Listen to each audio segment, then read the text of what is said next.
cœur des débats parlementaires sur la réforme constitutionnelle ici même à l'Assemblée nationale a éclaté au grand jour, aux yeux des Français, l'affaire d'État Alexandre Benalla. Pourquoi lier les deux sujets? Tout simplement parce que cette affaire d'État illustre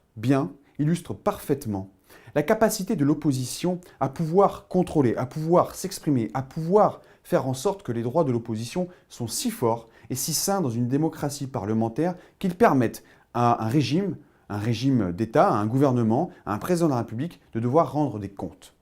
Alors que le président de la République avait prévu par cette réforme constitutionnelle d'affaiblir les droits de l'opposition, de réduire le poids du régime parlementaire, d'inscrire dans la Ve République, d'inscrire dans la Constitution un régime aparlementaire,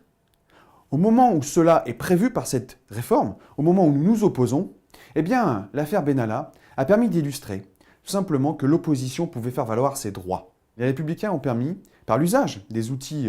de la démocratie parlementaire, d'obtenir une commission d'enquête parlementaire de manière à pouvoir auditionner tous les protagonistes autour de cette affaire. Ils ont permis d'obtenir que cette commission d'enquête parlementaire se fasse en pleine transparence, en direct, pour que les Français puissent suivre les justifications du pouvoir. Et puis surtout, ils ont amené le pouvoir à devoir s'exprimer dans un corner, surtout de pouvoir assumer pleinement ses responsabilités.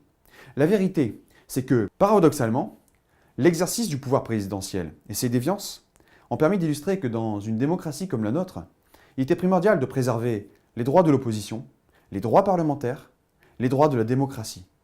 Et c'est la raison pour laquelle les députés et les républicains, nous resterons en première ligne pour défendre justement cet équilibre parlementaire, pour défendre au cœur de la réforme constitutionnelle, qui sera prévue dans quelques semaines et dans quelques mois, eh bien, de pouvoir faire en sorte que les droits de l'opposition, que les droits des citoyens, que la voix des Français soient toujours exprimés dans l'hémicycle.